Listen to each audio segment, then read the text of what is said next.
That's going to zero. That's going to zero. This is going to zero too. Euros are going to zero. The yen's going to zero. The Chinese currency is going to zero. It's all going to zero against Bitcoin is worthless artificial gold. I would short it if there was an easy way to do it. We're getting ready for another big dump. It's all about pump and then dump.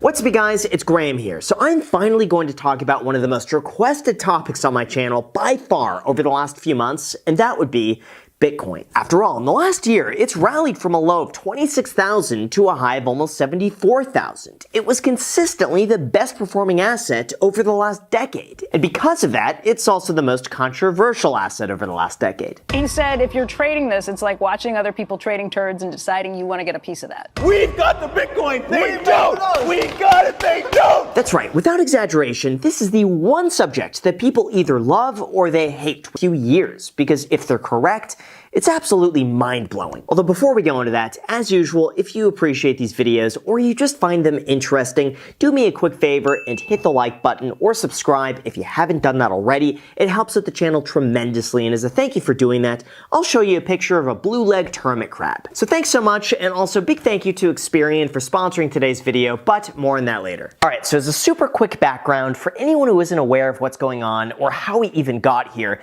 let's discuss the beginning of Bitcoin, because once you understand this, everything else is going to make a lot of sense. The entire concept of Bitcoin was anonymously created during the middle of the Great Financial Crisis as a way to create a currency that was completely detached from mainstream banks and government. Bitcoins like this were generated using computers that solve complex algorithmic puzzles that progressively get harder and harder to solve over time. And the premise is that there's only ever going to be 21 million Bitcoins in existence, and that's it. Like, as it is right now, it's estimated that it's ended the year more than 50 to 60% down. But here we are yet again near all-time highs. So why? Well, lately, most of this could be attributed to one single word: demand. See, when Bitcoin was originally created, most of the demand was between people who believed in the concept, exchanged it as a currency, or saw it as a long-term investment opportunity. But now that technology has really begun embracing it as more than just a currency, and instead as an international store of value, prices have taken off. For example, in the last few years, El Salvador and the Central African Republic adopted Bitcoin as their legal tender.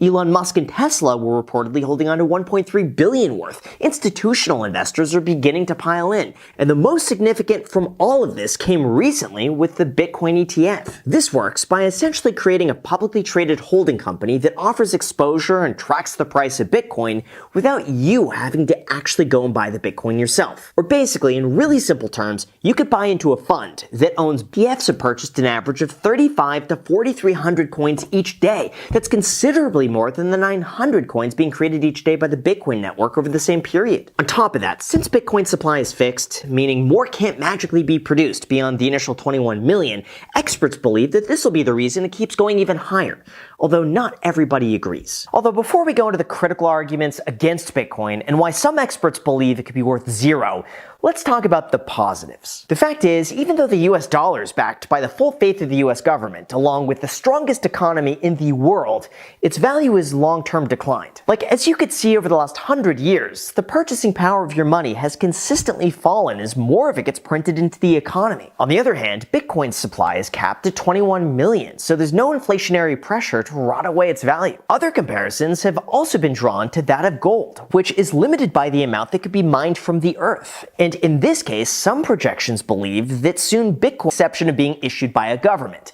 which one could argue is probably for the best. After all, I think it's for that very reason why so many people see it as a beacon of freedom and as a way to break away from mainstream finance. On top of that, Blockworks even took it a step further to say that the 21 million supply cap is simply a boomer myth, as they estimate the true number of Bitcoins in circulation is actually significantly lower. For example, Bitcoin's creators, Satoshi Nakamoto, amassed more than 1 million coins, of which only 10 left, and that was more than a decade ago. So in essence, just right there, 7% of Bitcoin's entire supply is inaccessible. In addition, Cointime Economics believes that anywhere from 3.9 to 4.8 million coins could be considered lost. This estimate includes Satoshi's holdings as well as the zombie coins, bringing the total supply down to just 17.1 million. This also doesn't include people who just keep buying with the intention of holding it forever and never selling it. All of this, combined with excessive demand, worldwide using dollars a year on streaming, most Americans are spending $211 more a month on subscription costs than they think they do, and in a way, this is almost like the financial death by 1,000 cuts. Like sure, one single recurring subscription isn't going to be that big of a deal, but multiply it by 10 or 20 and all of a sudden it begins adding up to something substantial. So what's the solution? Well, there are now ways to easily cut back on this or even save on services that you're already paying for with our sponsor, Experian.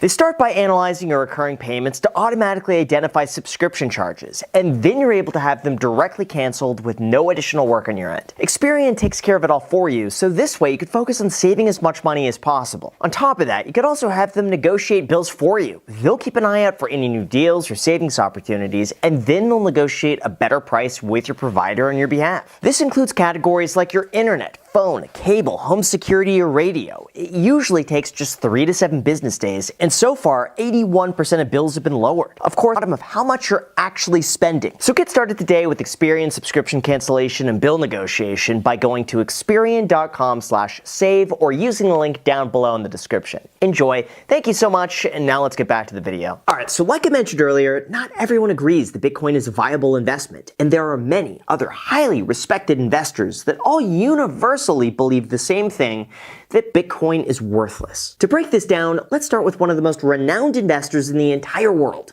Warren Buffett. He's famously said that you can't value Bitcoin because it's not a value-producing asset. If you buy something like Bitcoin or some cryptocurrency, you don't really have anything that's produced anything. You're just hoping the next guy pays more. In essence, this is why he has repeatedly referred to it as a gambling token. To clarify that even further, he then went on to say that assets to have value have to deliver something to somebody, and there's only one currency that's accepted. You could come up with all kinds of things and we could put up Berkshire coins, but at the end of the day, this is in comparison to that of smoking, where you have a right to do it, but it's not good for you. However, other leading economists have their own separate views as to why Bitcoin could potentially be worthless. For instance, Nouriel Rubini asks, how could something that falls 20% one day and then rises 20% in the next be a stable store of value? An economics professor at Harvard also made the argument that people in power will move to regulate anonymous transactions. That you can be sure of, which would take away a massive selling point to being able to use something that isn't as closely tracked as the traditional banking system. It's also easy for critics to point to the fact that just 100 addresses hold roughly 15% of circulating Bitcoin in total value, so it's still relatively centralized. Although all of that pales in comparison to the one investor who's inspired the title of this video, and that would be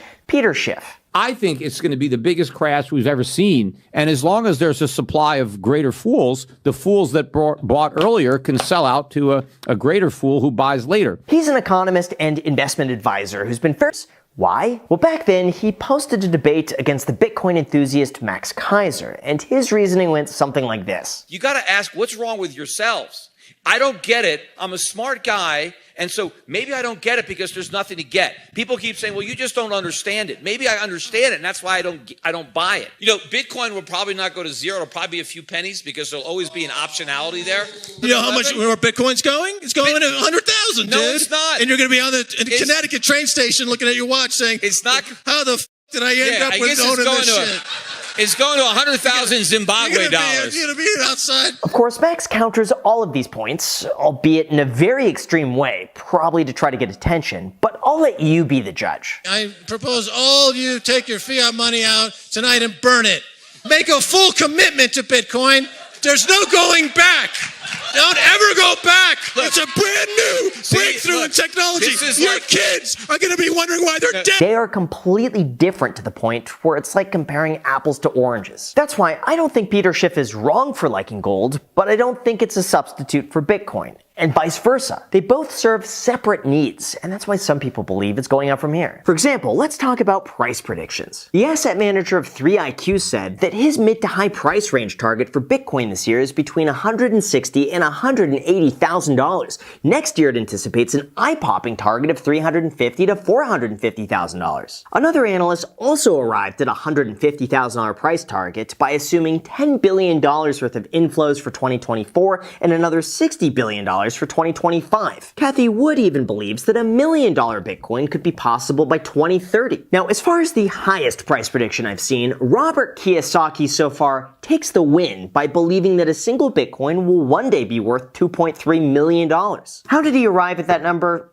I have no clue. However, to be fair, others are still quite increasingly see cryptocurrency as a way of providing a financial future by taking matters into their own hands and investing in something their parents wouldn't even consider. Of course, that does come with some potentially disastrous risks, but for anyone who's bought Bitcoin and held, so far it's worked out well. Now, the problem as I see it is that some of the most vocal Bitcoin proponents also tend to be the ones who are the most eccentric. And as a consequence of that, it could turn people off who otherwise would have been receptive to it, like the Max Kaiser example. Sure, he has so far been right, but even though tearing up money is certainly memorable, it probably causes some people not to take him as seriously. Although then again, we are talking about him because of that, so he probably wins. This is why I believe that something like Bitcoin has a purpose, and one day it could be worth a lot of money.